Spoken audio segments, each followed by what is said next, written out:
Okay, I'll just start at Hebrews chapter 7, verse 1 and read.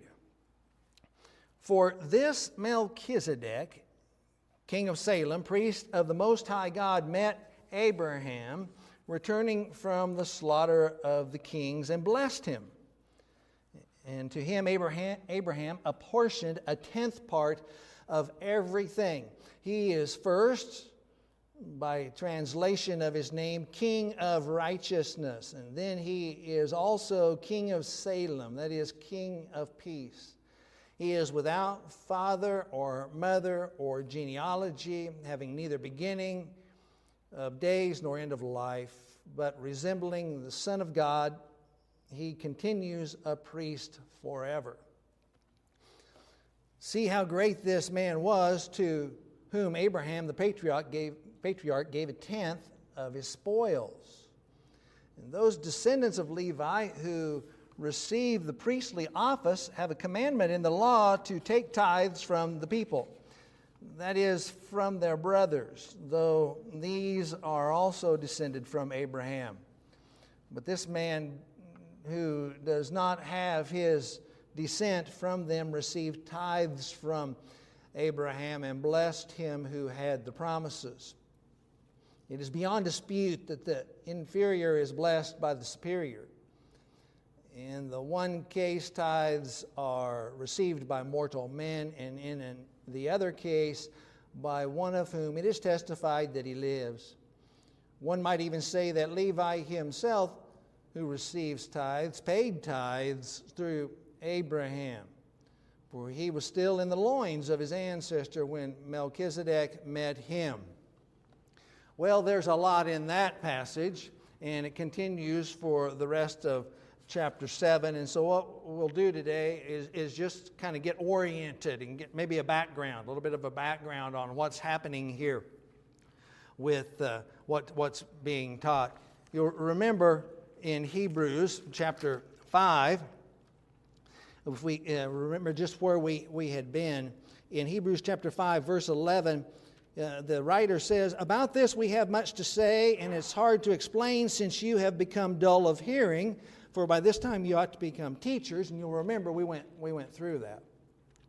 And he had just in chapter 5 mentioned that in verse 5, "So also Christ did not exalt himself to be made a high priest, but was appointed by him who said to him, 'You are my son, today I have begotten you.'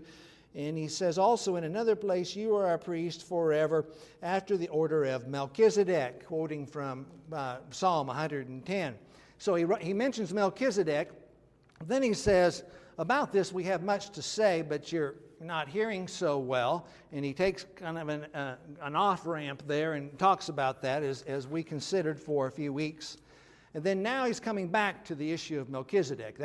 He kind of has a parenthesis there in the middle of that. Melchizedek, I want to talk to you about Melchizedek. But now, look, you're not thinking too well, and you're dull of hearing. And now he's coming back and dealing with Melchizedek. So the big idea, the overarching idea, is that Christ's priesthood is greater than the Levitical priesthood. That's the big picture. Jesus is greater. Christ's priesthood is greater than the Levitical priesthood. Now, that would have been a complete and absolute shock to these people to even consider something like that. We'll think about that more in just a few more minutes. But to even approach that kind of a teaching would have just exploded the minds of these people.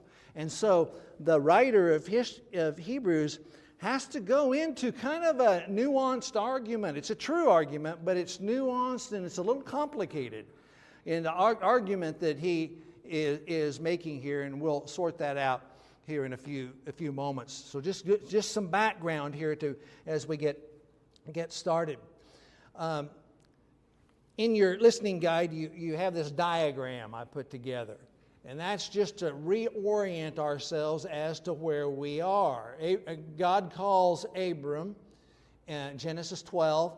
He changes his name to Abraham later, but he calls Abraham.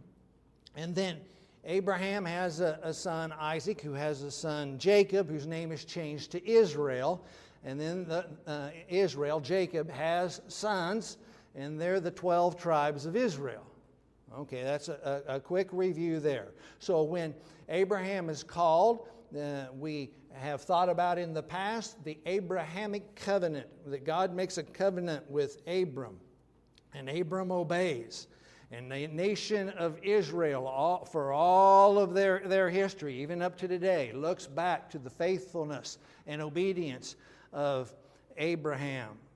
And then there's these 12 tribes, and I highlighted the tribe Levi. So these 12 tribes come along, and it turns out that in order for God to be approached, there's going to need to be a priest involved.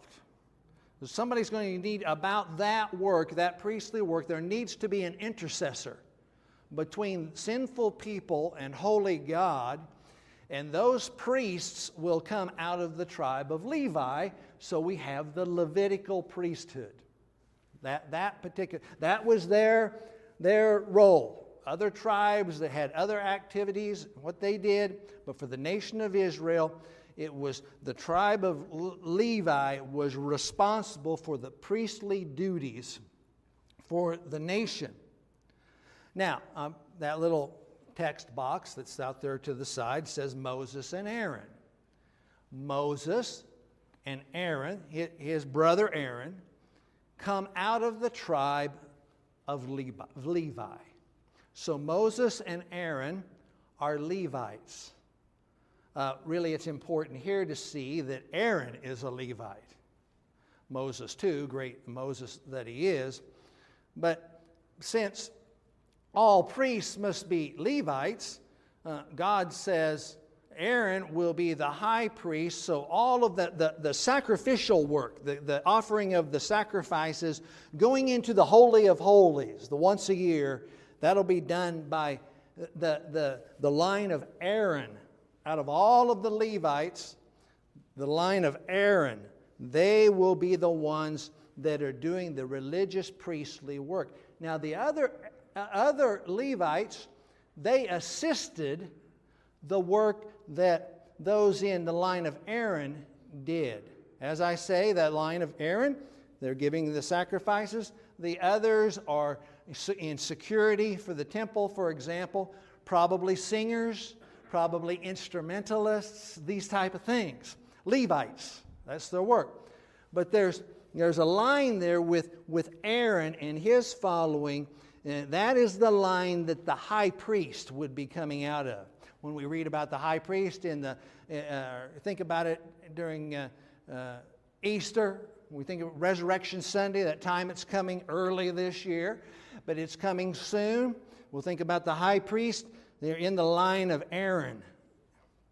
So, in order to approach God, you and I, anyone, would have to go through a Levite, would have to go through someone in the Aaronic, the priesthood of Aaron, have to go through the high priest.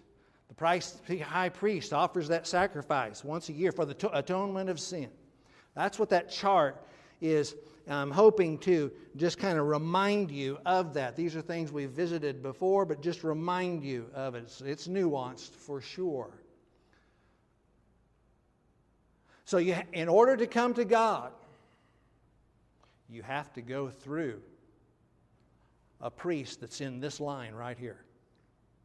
Exclusivity. You can't just decide, somebody can't just decide, I want to be a priest.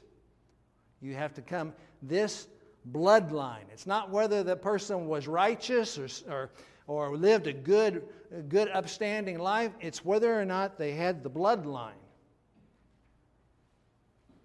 And that comes along into the picture with the law of Moses. And now about 1,400 years later,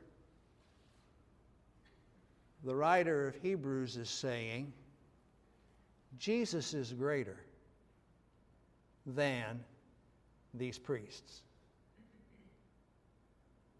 Do you feel the weight of that? They would be going, what? My grandpa, my uncle, and my ancestors, all of them understood that we can only approach God through the Levites. And you're saying, what? That Jesus is greater? They would have been in shock. They would have been in shock. They would have been just stood right up on their head and would not have understood it whatsoever. So the big idea is that Christ's priesthood is greater than the Levitical priesthood, and that diagram there helps us just to see some of the flow of history. So the priesthood, the Levitical, and I have /Aaronic, Aaron priesthood, was intended to make clear the holiness of God and to beware of approaching God in a haphazard way.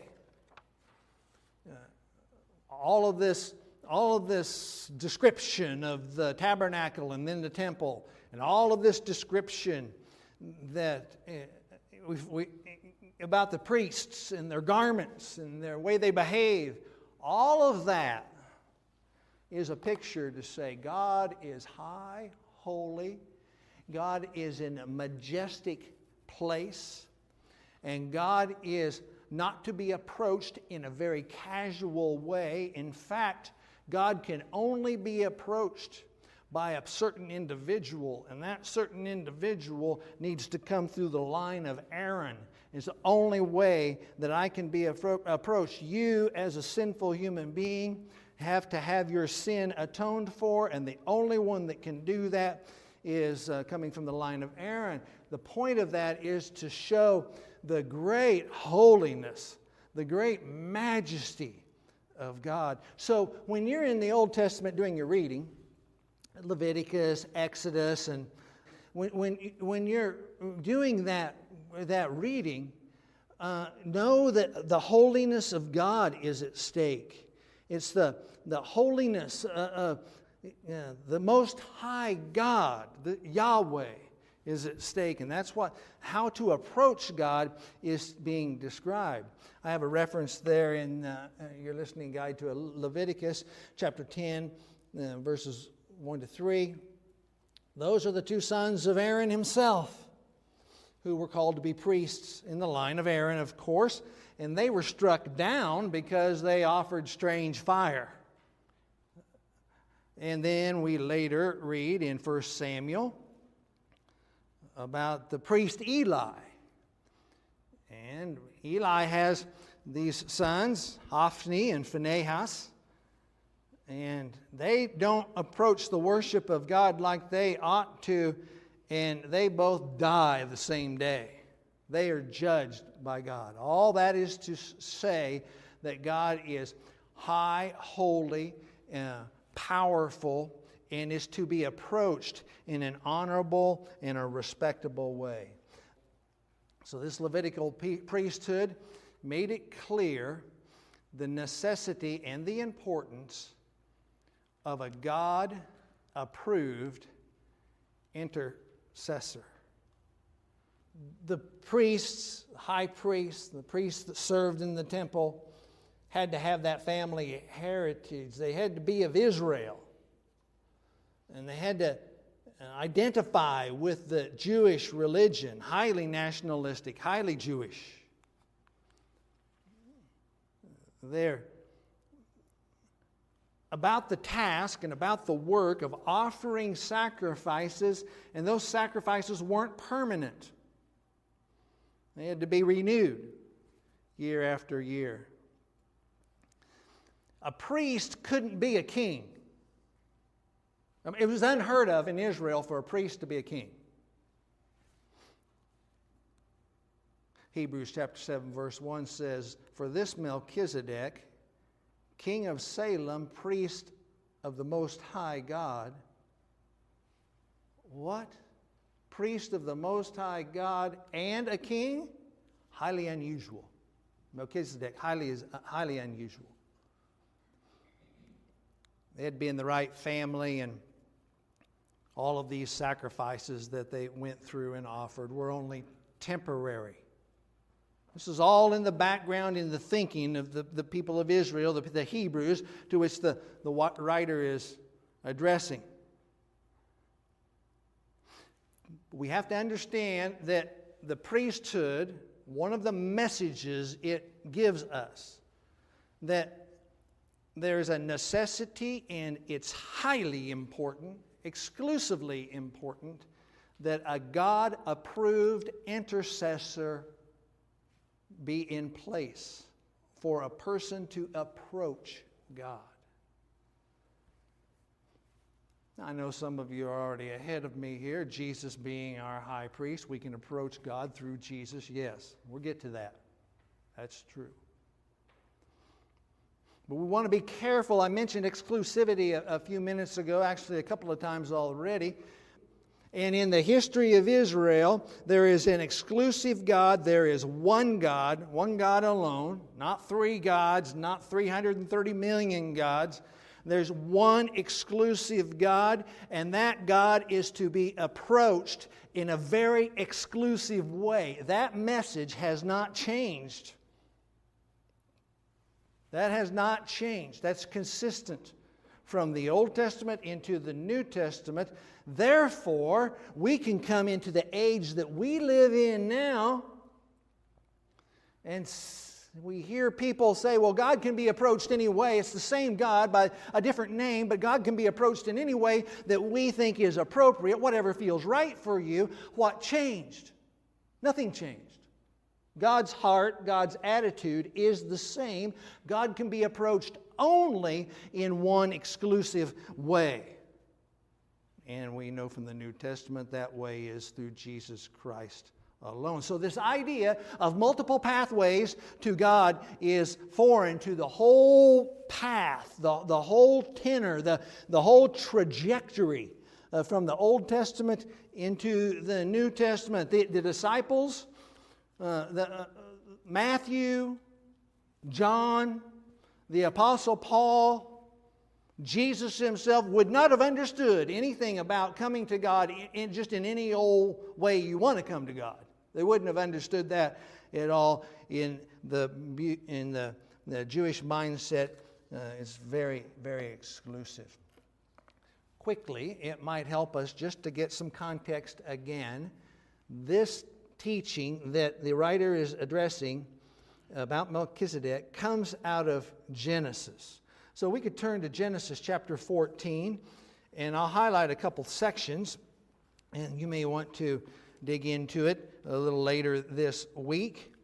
But in Genesis chapter 14, we let our eyes come down to verse 18.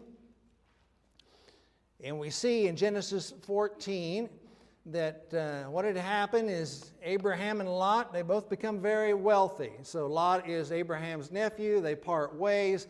Lot goes the way of Sodom, goes and lives over in that way. Abraham goes over to the land of Canaan and settles there. Lot gets into trouble and he gets himself captured in a war.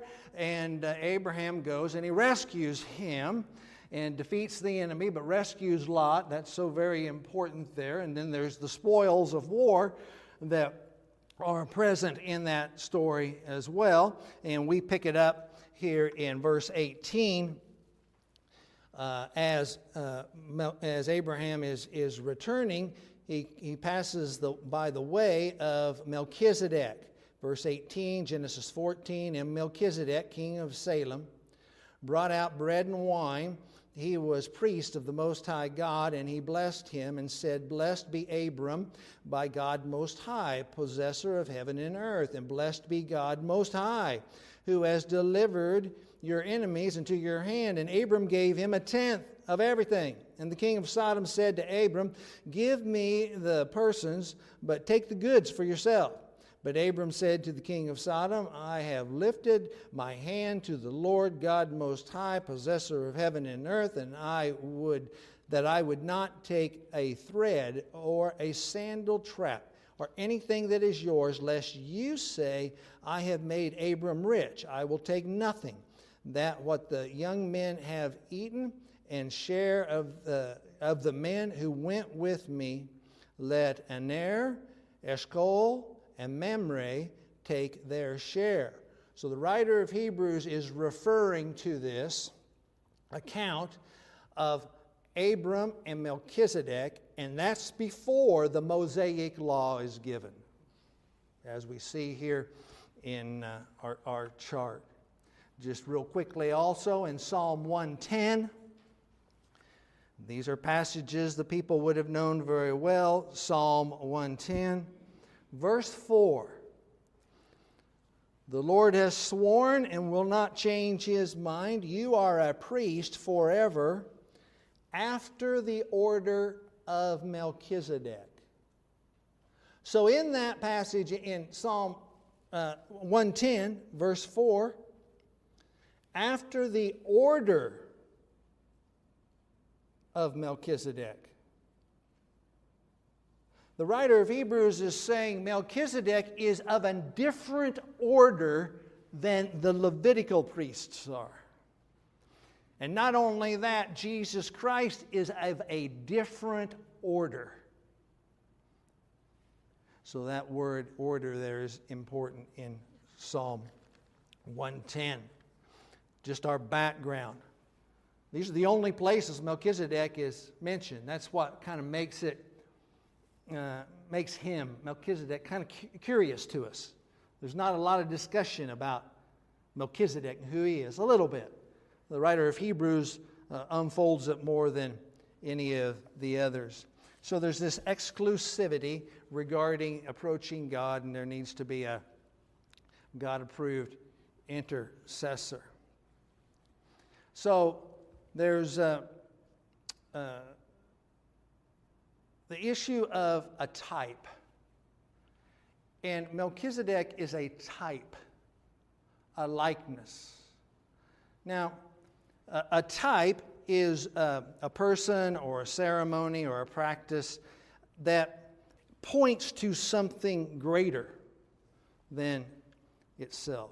A type is something we find in the Old Testament that points to something much greater in the New Testament.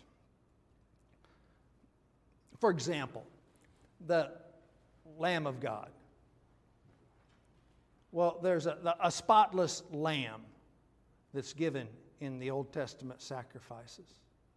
A lamb given, and that lamb, that picture of that lamb points to something greater, and the lamb is Jesus, the perfect Lamb of God. Now, a type doesn't match in every detail with the counterpart to it, what is laid out in the future. Maybe only one thing is pointing towards that type.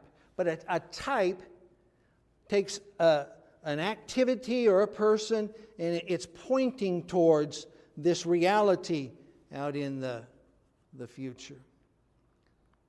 Another example would be, maybe you remember that in the Old Testament there's the bronze serpent. God judges the people, and they're complaining against Moses and against God, and so he sends serpents.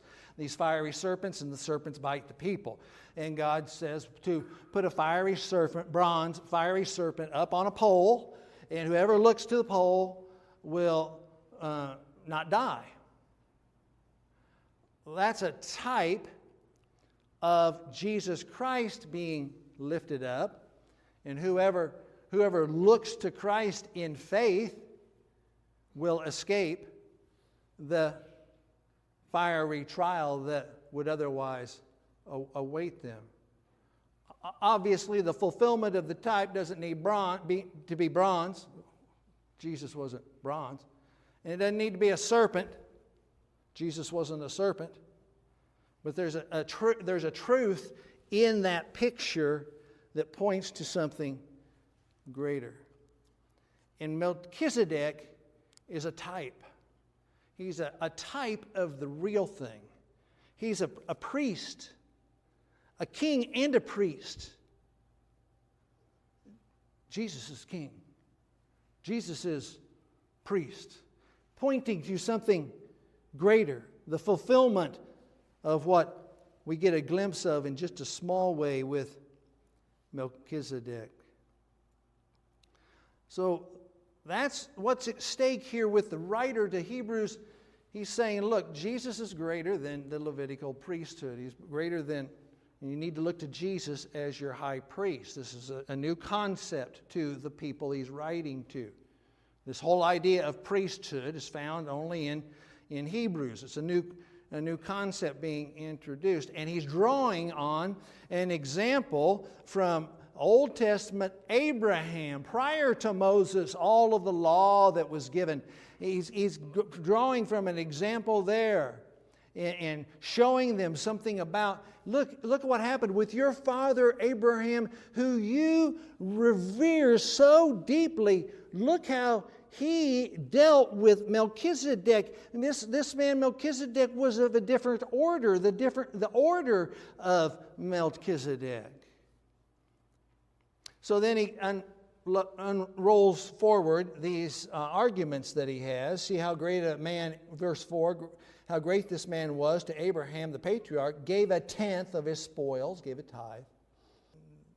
And those descendants of Eli who receive a priestly office have a commandment in the law to take tithes from the people, that is, from their brothers, though these are descended from Abraham. In the Jewish worldview, the descendants of Abraham were, the descendants of any ancestor were in the loins of the ancestor. So what he's saying here is, look, you're a Levitical priest. Levi himself gave tithes to Melchizedek because he's in the loins of Abraham. This man you revere so much, Levi had given these tithes to Melchizedek.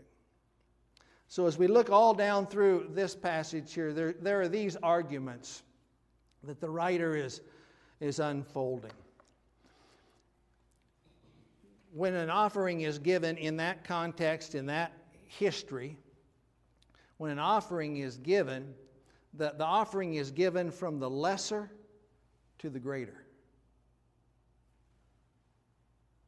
And then when a blessing is given, the blessing is given from the greater to the lesser.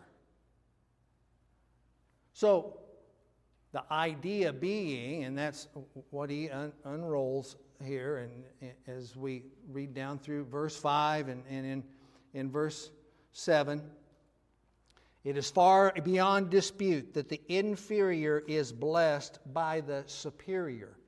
So that's their worldview. A blessing comes from one that is superior. So the one who's superior to Abraham of all people is Melchizedek. And the offering is being given, the tenth is being given by the lesser to the greater, because the greater is the priest of the Most High God and King. So there's that kind of an argument. As I just mentioned, he also argues in verses 9 and 10 that, look, when Abraham gave his offering to Melchizedek, Levi was in his loins. He was going to be an ancestor. He is the ancestor of Levi. And not only that, these priests that are in the world today, their ancestor is Levi, whose ancestor is Abraham. So in their worldview, look, in the loins of Abraham, Levi himself, and these priests, they're giving to the greater, and the blessing comes from the greater to the lesser. These priests are lesser than Melchizedek. Again, going back to the history, 1,400 years of Levitical priesthood and approaching God through these priests and through the line of Aaron. What? You're saying what? That there's somebody greater than Levi? There's somebody greater than Abraham? Yeah, Melchizedek. And then there's the argument that these Levitical priests, they ultimately die. But the writer of Genesis didn't see to it to give us any account of Melchizedek dying. It's not that Melchizedek himself is eternal. It just wasn't important to the writer. So the writer of Hebrews is using this picture to communicate, look, Melchizedek is not, he's superior one in one respect because the offerings are given, the greater to the lesser. He's superior in another respect because your ancestors, or the ones that are present right now or that you're thinking about, were in the loins. So, and an offering was given to Melchizedek. And not only that, Melchizedek, there's no record of him. He just was not anymore. There's no record of him dying. All of that, those lines of arguments that are coming through this passage, all of that to say, he's building the case, Melchizedek is greater than these Levitical priests, and he'll get to it, Jesus is greater than Melchizedek. One thing that many have pointed out over the years is that when we read in Genesis 14, Melchizedek comes out and gives gives Abraham bread and wine. And so they try to make a lot of hay out of the bread and wine back. And they say, well, maybe that's a type. That's a type of the Eucharist down the line, except that the writer of Hebrews doesn't mention it. The bread and wine appear to be simply refreshment that was given to a tired and weary individual and a group of men that were surrounding him. It had been in battle. If it had been so important, the writer of Hebrews would have specifically mentioned it, since it's specifically mentioned in Genesis. All right, just background. I know it's a lot, but by the time we get to the end of chapter 7, I think it'll come together. This is the background that they're working with, the audience is working with, thinking of, and what the author is trying to communicate. So Melchizedek is a type. He's a king and a priest. Melchizedek, king of Salem, priest of the Most High God. He is worthy of great, great dignity. Now, here we have to stop just a minute and back up. What's at stake here? A lot of history, yes, a lot of history. A lot of trying to understand a complex argument in history. Yeah, there's that.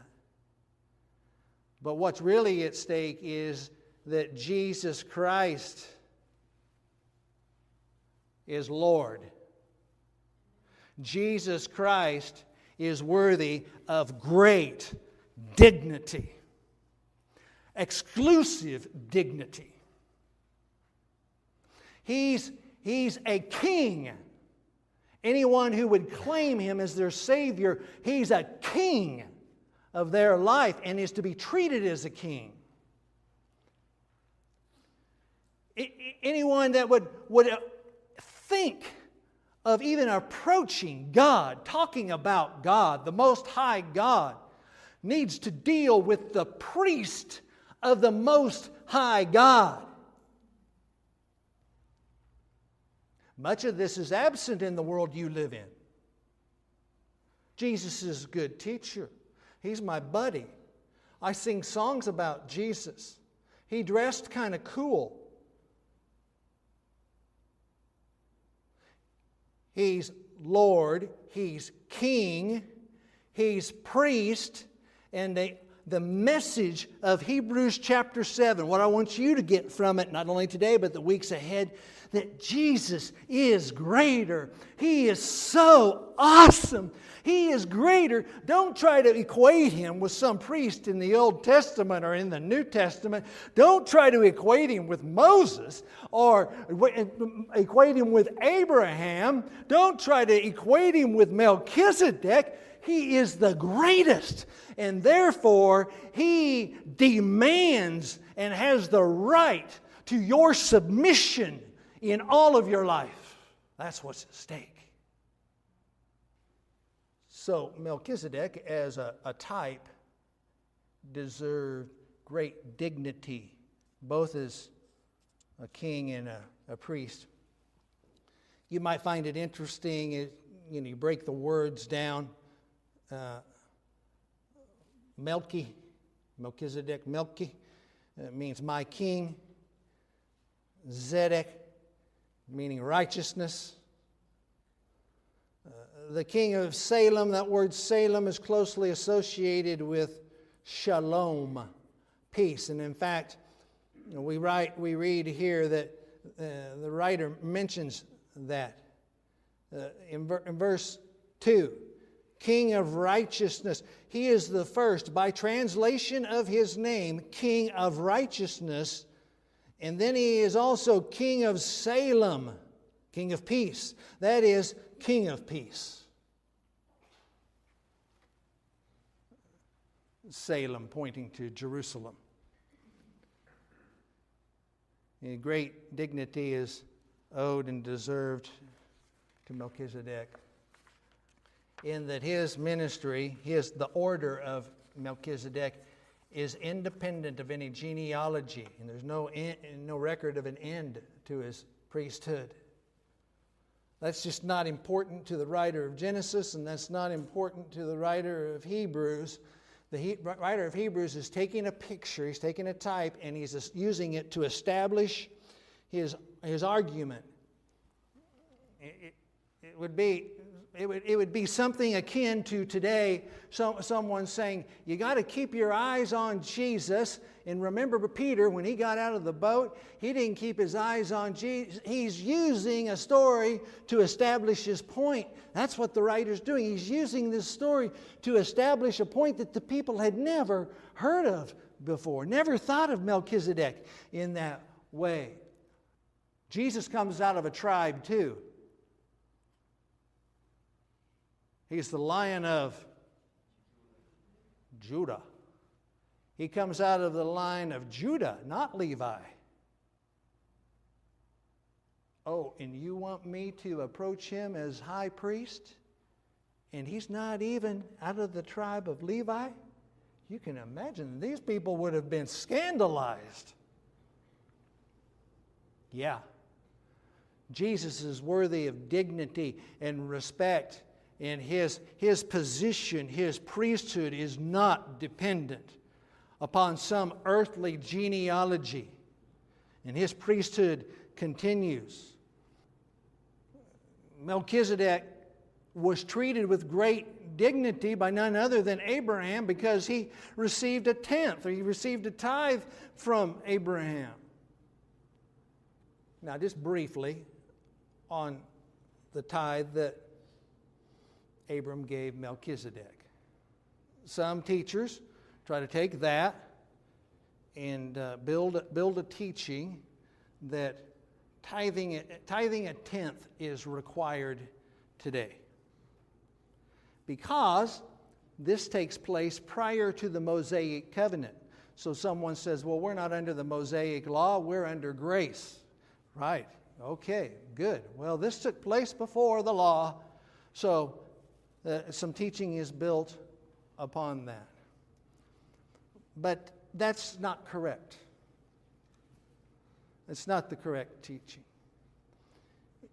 In the New Testament, we're taught to give according to your heart, your conscience. In the New Testament, God owns everything. We are simply stewards. He owns it all. We don't own anything. We may think we own something compared to this person over here. Well, true enough. But God's in the picture for the Christian. We don't own anything. We are a steward of all that God has given us. And so we're called to give as God has prospered us and made it possible, and given out of the joy of our hearts. And one day God will hold us accountable on how we handled the resources that He gave us. How were they used to advance His kingdom? That's in the New Testament. It's not a law from Melchizedek that you're required to do this. Someone might want to give 40%. Someone may be able to give 5% or whatever it is. But it's out of the heart of the person and how they want to give. So just mentioning that as a caution on your hearing of Melchizedek, this teaching being taken to teach a certain approach to tithing in the New Testament times that we live in. So, Jesus is greater. He's greater than all of the patriarchs. He's greater than all of the prophets. He is the high priest of God. And my hope for you and for me is that as we go through Hebrews chapter 7 and the rest of Hebrews, of course, we fall deeper and deeper in love with who Jesus is, and so that we want to honor Him. Not that we have to, we want to.